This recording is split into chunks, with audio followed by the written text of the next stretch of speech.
Wir waren am vergangenen Wochenende wieder auf dem Flohmarkt unterwegs.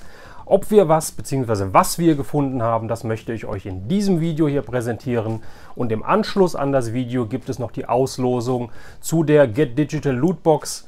Die hatte ich in einem der vorangegangenen Videos vorgestellt und da möchte ich jetzt den glücklichen Gewinner ziehen. Also Leute, los geht's!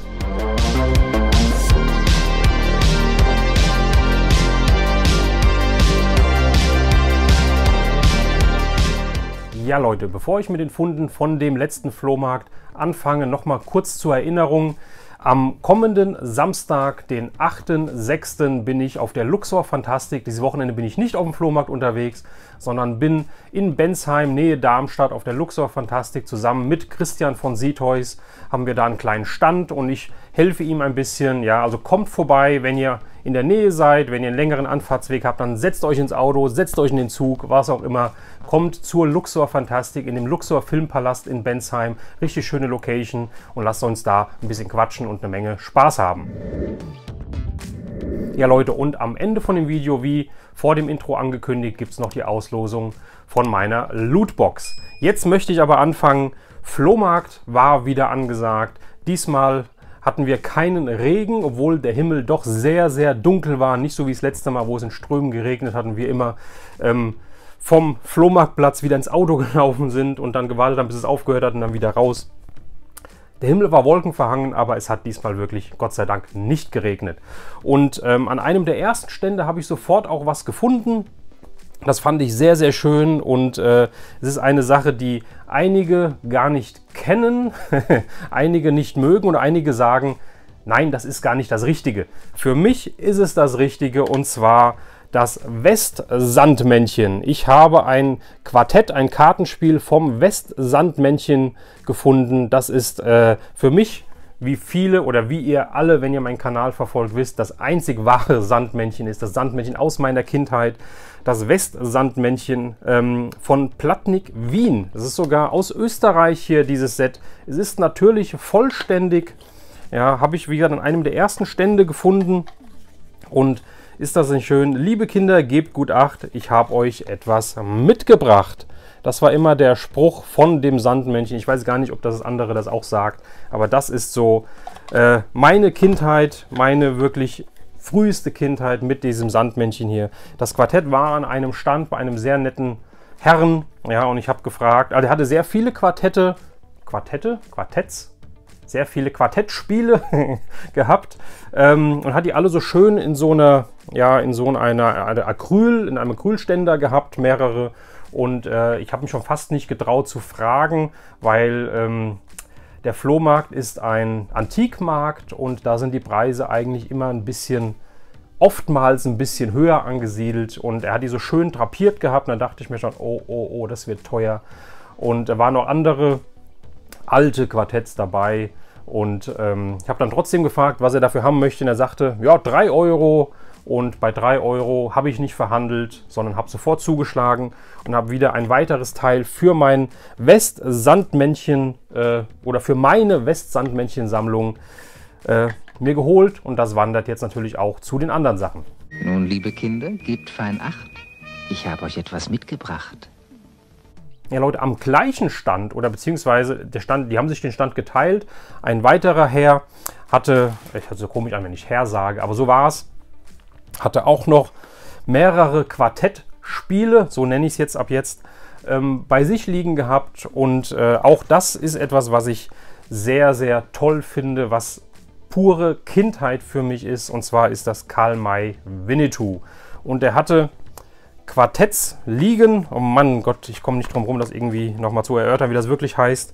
Und zwar von Winnetou 1, 2 und 3 von FX Schmidt. Also alle 3 hatte er bei sich am Stand, wobei Teil 1 und Teil 3, obwohl sie alle 3 vom gleichen Herausgeber sind, Verlag sind FX Schmidt, sehen Teil 1 und Teil 3 identisch aus von der Aufmachung her. Teil 2 fällt da ein bisschen ab, ist auch breiter von der Hülle her. Deswegen denke ich mal, dass es eventuell auch Teil 1 und 3 in dieser Ausführung und Teil 2 nochmal in dieser Ausführung geben würde oder geben wird. Ich habe schon ein paar Quartetts, komme nicht drüber weg. In der Sammlung auch was von Winnetou. Da muss ich mal gucken, welche ich da habe. Das Bessere, wenn ich es doppelt haben sollte, das Bessere behalten, das Schlechtere wieder in die Tausch- oder Verkaufskiste reinpacken. Auf jeden Fall, er wollte pro Spiel 5 Euro haben. Natürlich sind die komplett. Ja, und ich habe gesagt, hier, wenn ich alle 3 nehme, hat er gesagt, machen wir 12 Euro. Da konnte ich auch nicht Nein sagen und habe dann alle 3 genommen. Wenn man da mal so, ich habe mal geguckt, dass ich mal so ein paar Vergleichspreise auf eBay einblenden kann. Die Preise, die ich jetzt zeige, sind alles verkaufte Artikel. Also nicht Sachen, für die angeboten werden. Anbieten kann ich ja wirklich zu jedem x-beliebigen Preis, den ich will. Aber das sind die verkauften Angebote. Und da sieht man, dass die immer so, ja, Minimum für 10 Euro weggehen. Und da kommt da meistens nochmal Versand drauf, ja, von 3 bis 5, 6 Euro. Also sind für 3 Quartettspiele, 12 Euro finde ich vollkommen okay.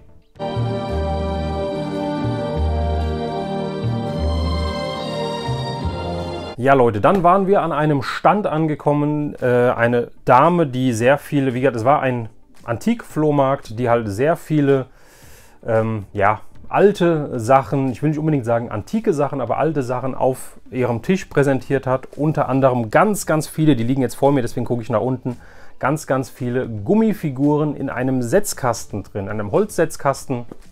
Und habe da mal geguckt, da waren ein bisschen durchgeblättert, kann man sagen, da waren einige schöne Figuren drin. Und da haben wir gefragt, was sie pro Figur haben möchte. Und sie hat gesagt 2 Euro pro Gummifigur oder pro Figur, die in einem Setzkasten ist, sagen wir mal so. Und das fand ich auch vollkommen okay. Ja, und bei Mehrabnahme kann man immer noch mal gucken. Ja, jetzt möchte ich euch erstmal im Schnelldurchlauf zeigen, weil das sind einige Figuren geworden, die ich mitgenommen habe. Und anfangen möchte ich nicht mit einer Gummifigur, sondern auch einer Figur, die in dem Kasten mit da drin war. Und zwar ist das ein Klammer-Alf. Ja, und von Alf, Klammer-Alf kann ich nie genug bekommen. Ja, also den habe ich mitgenommen. Dann habe ich mitgenommen ein Flugzeug und ich dachte fälschlicherweise, dass das von den Jetsons ist.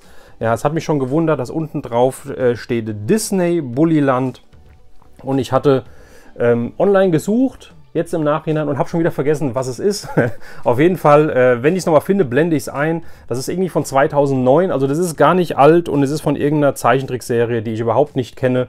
Ich dachte, das wäre das Jetsons Flugzeug. Ja, Griff ins Klo war es nicht, aber egal. Dann habe ich mitgenommen den guten ja, Gonzo hier, jetzt bin ich gerade nicht auf den Namen gekommen, im Dreirad. Ich habe den Gonzo ja letztens mitgenommen in einem Auto und da hat mir der Mando vom Kanal Kennt ihr noch sofort geschrieben, der Gonzo gehört gar nicht in das Auto, sondern der Gonzo gehört auf ein Dreirad. Und als ich den dann hier auf dem Flohmarkt gefunden habe, musste ich sofort an den Mando denken und habe ihm auch sofort dann das Bild geschickt und habe gesagt, hier, weil du letztes Mal gemeckert hast, jetzt habe ich ihn auch im Dreirad. Also den habe ich mitgenommen.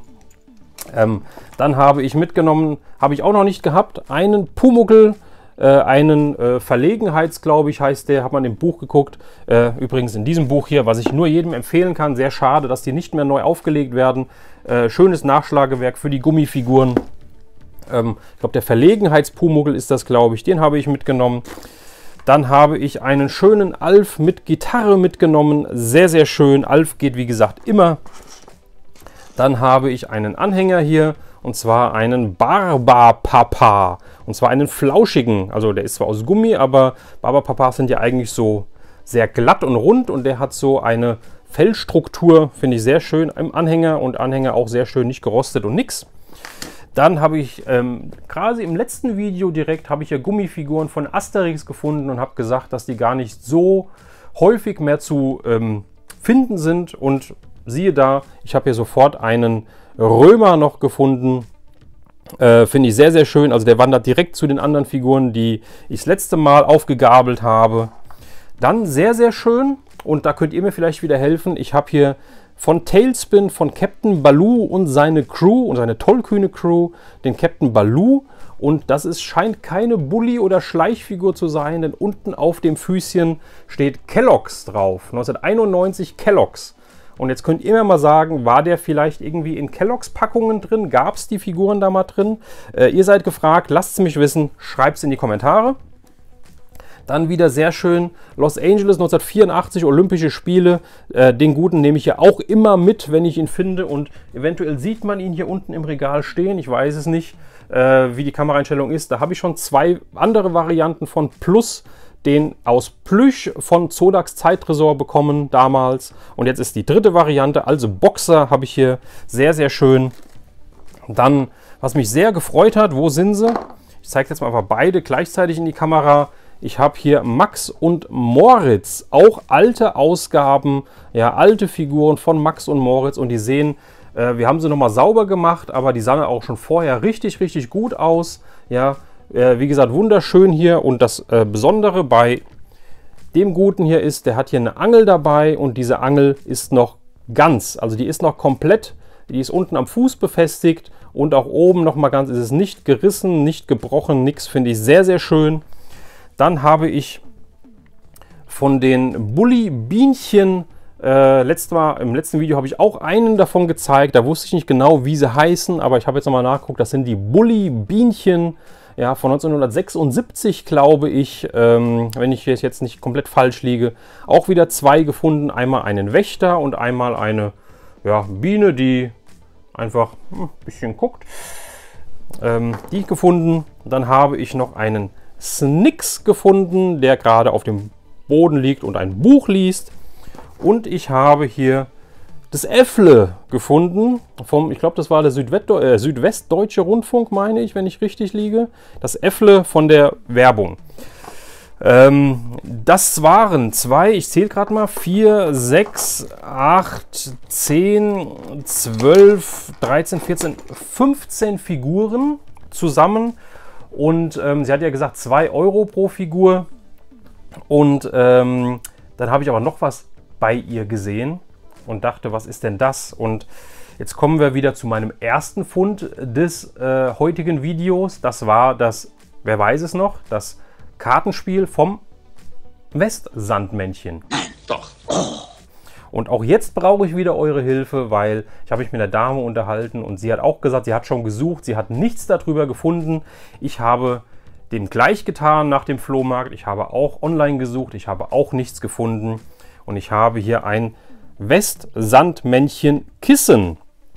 Ja, finde ich sehr, sehr schön, in einem wunderschönen Zustand. Ja, das Westsandmännchen hat es mir ja echt angetan. Und es ist kein Copyright und nichts drauf, nichts zu erkennen. Das Einzige, was ist, hier unten in dem Grünen steht Sandmännchen. Und es ist ein Copyright, ein C-Zeichen, aber hier ist nur, ja, ich weiß gar nicht, was das sein soll, so eine Art Computer oder Bildschirm oder sowas.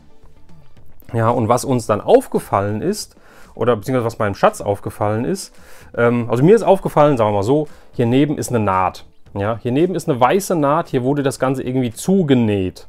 Ja, und ich dachte schon, der ist wahrscheinlich mal kaputt gewesen und der wurde dann hier nachgenäht, weil sonst ist diese Naht nicht zu sehen hier. Und dann kam meinem Schatz die Idee, dass es eventuell so eine Schnittvorlage ist, die es damals in den 60er, 70er Jahren, vielleicht frühen 80er Jahren gab, dass es dieses Teil hier gab in irgendeiner Zeitung oder so. Und man konnte sich den dann halt, ja, zurechtschneiden, beziehungsweise dann halt zusammen nähen und hat den dann gestopft, sage ich mal, und hat dann hier am Ende das Ganze hier zugenäht. Das ist eine Vermutung, wir wissen es nicht genau. Wenn ihr da mehr drüber wisst, das ist ein untypisches Teil, was ich sonst weniger auf meinem Kanal hier zeige, das heißt ein Kissen. Ja, aber trotzdem ist es das Westsandmännchen, deswegen meine Hoffnung, seid ihr, schreibt mir in die Kommentare, wenn ihr wisst, wenn ihr das vielleicht kennt, wo das her ist. Ich habe online, wie gesagt, nichts gefunden. Nichtsdestotrotz, das Kissen habe ich dann auch noch mitgenommen. Und wie gesagt, es waren 15 Figuren plus das Kissen. Und dann haben wir uns sehr nett mit der Frau unterhalten. Ich habe dann am Ende 30 Euro für alles bezahlt. Und das, denke ich mal, ist vollkommen okay, wenn sie ursprünglich 2 Euro pro Figur haben wollte. Und da waren ja schon 15 Figuren dabei. Und ja, habe ich ausgegeben, glücklich in die Tasche gepackt und weitergezogen. Ja Leute, dann haben wir Hörspielfunde gemacht. Ich habe wieder ein paar Kassetten gefunden, finde ich sehr, sehr toll. Und zwar einmal habe ich Puschel das Eichhörnchen gefunden. Ich liebe Puschel das Eichhörnchen. Ich habe davon schon 1, 2, 3 Hörspielschallplatten von Ariola. Und also die Kassette ist auch von Ariola, genau. Und das ist die Folge 1, die Flucht aus dem Dorf in den Wald. Ja, das arme Puschel-Eichhörnchen. Ja, sehr schöne Kassette. Dann habe ich eine Kassette, die sind glaube ich auch nicht mehr ganz so häufig zu finden, von Revell Junior Abenteuer-Kassette. Ja, und zwar, muss ich kurz glunzen, spannendes Hörspiel auf Schatzsuche am Kilimanjaro. Und das ist, glaube ich, eine Kassette, die ich heute Abend, wenn ich ins Bett gehe, ich habe einen Kassettenrekorder neben im Bett stehen, mal einschmeißen werde und zum Einschlafen lauschen werde. Kenne ich gar nicht. Und dann, was mich besonders gefreut hat zu finden, weil die sind noch seltener, würde ich fast sagen, also meiner Empfindung nach, auch das könnt ihr wieder in den Kommentaren korrigieren oder bestätigen, wenn ihr wollt. Ich habe eine Kassette von 21 Jump Street gefunden. Ja, und zwar ist das die Folge 2, der Feuerteufel mit Judy Hoffs vorne drauf. Ich habe davon Folge 3 schon. Ja, und somit gibt es Minimum 3 Folgen. Ich weiß nicht, wie viele es insgesamt gibt. Ich weiß nur, ich habe mal online geguckt, habe da jetzt kein aktuell verkauftes Exemplar gefunden. Ich habe nur einen gefunden, der eine Folge anbietet, die allerdings sealed ist, also noch in Folie verpackt. Die sind ja alle offen und der wollte dafür, glaube ich, 18 € auf eBay haben. Ich denke mir so wirklich, dass diese Kassetten so zwischen 5 und ja, wahrscheinlich sogar vielleicht auch 10 € gehandelt werden. Also sehr, sehr schön. Und sie wollte für alle 3 Kassetten, also sie wollte pro Kassette 1 € haben und dann haben wir uns bei 3 Kassetten auf 2,50 geeinigt. Ich habe halt gesagt, wenn ich 3 nehme, 2 € und sie sagte, ja, 2,50. Und das ist halt schön auf dem Flohmarkt. Dieses Handeln, das macht halt einfach Spaß. Ja, mal mache ich es, mal mache ich es nicht. Ist irgendwie situationsabhängig. Ja, auf jeden Fall habe ich dann für 3 Kassetten 2,50 € bezahlt und auch da wieder ein neues Hörspielfutter bekommen. Ja Leute, dann habe ich einen tollen Fund gemacht, den ich erst nochmal sauber machen muss und dann auch mal gucken muss, was ich für meine Sammlung verwenden kann. Es sind einige kaputte Teile dabei. Deswegen halte ich jetzt nur die Tüte hoch und blende euch ein Video ein von den Teilen. Ich habe eine Tüte Masters gefunden. Masters und ein bisschen Playmobil ist hier drin. Ja, eine ganze Tüte mit Zubehör. Keine Figuren, sondern nur Zubehör. Und das finde ich sehr, sehr toll. Habe ich so noch nie auf dem Flohmarkt gefunden. Wie gesagt, ich werde das ein bisschen sauber machen, werde gucken, ich gucke ja so rüber, weil hier meine Masters-Figuren im Regal stehen und werde gucken, bei wem noch Zubehör fehlt, wen ich komplettieren kann und mal gucken, es sind einige kaputte Sachen dabei, ja, was davon noch gut ist und was man eventuell dann gegen andere Sachen oder so tauschen kann. Also hat mich sehr, sehr gefreut, diese Tüte hier zu finden und war auch so, wie gesagt, mein erster Fund in der Richtung. Ja, ich finde immer mal wieder eine Masters-Figur, die halt aussieht, als wäre ein Bagger drüber gefahren. Aber so Zubehör in der Menge habe ich noch nie gesehen. Wie sieht es bei euch aus? Lasst es mich wissen. Ja, Leute, und dann nochmal einen Stand weiter oder mehrere Stände weiter, sage ich mal, nochmal Gummifiguren gefunden. Es war mal wieder Gummifigurentag und meine Gummifiguren, Setzkästen oder Setzkastenhäuser etc. Platzen langsam aus allen Nähten. Ich muss mal gucken. Ich werde mir auch noch so Acryltreppen holen, wo ich dann halt wirklich mehrere Figuren in mehreren Etagen aufstellen kann. Das macht mir einfach riesen Spaß mit diesen Figuren. Was ich an einem Stand gefunden habe, ist ein Garfield-Anhänger, auch wieder sehr schön, noch mit Kette und Kette auch wieder nicht verrostet, nicht angelaufen, nichts. Und er hat ein Herzchen dabei, auf dem steht Cats, Cats, Cats. Ja, also Katzen, Katzen, Katzen. Den habe ich mitgenommen. Dann habe ich hier noch einen kleinen Bobfahrer von den Astro Snicks mitgenommen. Ja, auch sehr, sehr schön. Und ich hatte eben schon gezeigt, auf dem anderen Fund habe ich das Äffle gehabt. Und bei dem anderen Stand jetzt hier habe ich das Pferdle gefunden. Das sind manchmal Zufälle. Ansonsten habe ich die 2 wirklich sehr, sehr selten bis nie auf Flohmärkten gesehen. Und jetzt habe ich beide an einem Flohmarkt an 2 verschiedenen Ständen zusammengefunden und mich tierisch gefreut. Also das Pferd dann noch gefunden. Dann habe ich hier einfach mal mitgenommen das kleine Arschloch. Ich weiß gar nicht, darf man das sagen? Also das kleine A, sagen wir mal so. Ihr habt es nicht gehört. Piep. Und den habe ich mitgenommen. Und dann habe ich hier noch eine Biker-Mais mitgenommen von dem Guten auf einem Motorrad. Finde ich sehr, sehr cool. Ich habe ja schon mal eine gefunden gehabt. Die hatte ich dann dem lieben Heiko mitgebracht zum Tausch. Die hier wandert aber jetzt in meine Sammlung. Der bleibt jetzt definitiv bei mir. Und dann habe ich noch auch von dem gleichen mitgenommen, einmal einen Garfield nochmal, und zwar auf einem Sessel, auf einem pinken, rosa, ja, ist die Farbe, ja, ist vielleicht ein bisschen verblasst, aber auf einem schönen, schönen Sessel, und zwar ist das ein, wie heißt Eiskunstlauf Garfield, und da steht nur O drauf, beziehungsweise auf dem Schlips steht On Ice. Das kann man wahrscheinlich ganz schlecht sehen. Auf dem Schlips steht On Ice, nicht farblich, sondern einfach nur eingedruckt, sage ich mal. Und einen zweiten Garfield, nimm's leicht, nimm mich. Das ist mein Motto. Nimm's leicht, nimm mich. Sehr, sehr schön. Und für die 2, 4, 5, 6, 7 Stück habe ich dann 15 € bezahlt. Auch das finde ich vollkommen okay. Auch hier diese Sessel, die gehen so auf eBay zwischen 5 und 10 € weg. Ja, und dann kommt halt auch immer noch mal 5 €, 4 €, wie auch immer, Versand drauf.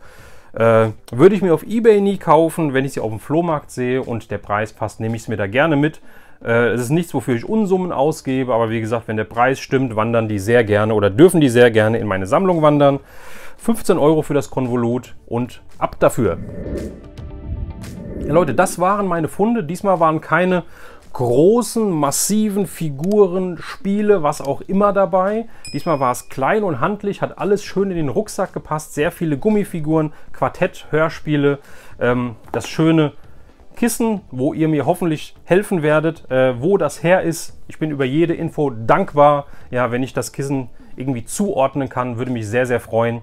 Und Leute, das soll es gewesen sein. Jetzt im Anschluss gibt es nochmal die Auslosung, wie gesagt, zur Lootbox. Ja, jetzt schon mal herzlichen Glückwunsch an den Gewinner. Derjenige, der jetzt von mir gezogen wird, muss dann einfach nur sich bei mir melden, entweder per E-Mail an retrorauner@outlook.de oder Instagram oder Facebook-Nachricht, ja, mir seine Adresse zukommen lassen und dann bekommt ihr das Paket von mir zugeschickt. Ja, ich drücke euch allen, die ihr teilgenommen habt, die Daumen. Ansonsten vielleicht sehen wir uns, wie gesagt, am kommenden Samstag, am 8.6. in Bensheim auf der Luxor Fantastik. Würde mich sehr, sehr freuen. Und ansonsten sehen wir uns mit Sicherheit beim nächsten Video oder vielleicht auch beim nächsten Livestream. Wer weiß das. Wir sehen uns. Macht's gut, Leute. Euer Retro-Rauner. So Leute, jetzt haben wir hier die ganzen Teilnehmer des Gewinnspiels und jetzt markiere ich einfach alle. Machen wir jetzt ganz neumodisch. Ich gehe auf Kopieren, ich gehe auf diese Gewinnspielseite. Jetzt habe ich hier schon mal ein bisschen vorbereitet. Da packe ich jetzt die Teilnehmer alle rein. Jetzt sind hier alle Teilnehmer drin und jetzt losen wir den glücklichen Gewinner der Get Digital Lootbox aus. Ich drücke auf Auslosen und zack, Dennis B3091 hat gewonnen. Dennis B3091. Herzlichen Glückwunsch zum Gewinn der Lootbox von Get Digital. Bitte melde dich bei mir. Bitte melde dich bei mir. E-Mail-Adresse retrorauner@outlook.de oder über Facebook oder über Instagram. Schick mir eine Nachricht, lass mir deine Adresse zukommen und dann bekommst du die Lootbox zugeschickt. Allen anderen Teilnehmern, seid nicht traurig. Das nächste Gewinnspiel kommt mit Sicherheit auf meinem Kanal. Neues Gewinnspiel, neues Glück für euch alle. Also Leute, Dennis B3091, herzlichen Glückwunsch und macht's gut, euer Retro-Rauner.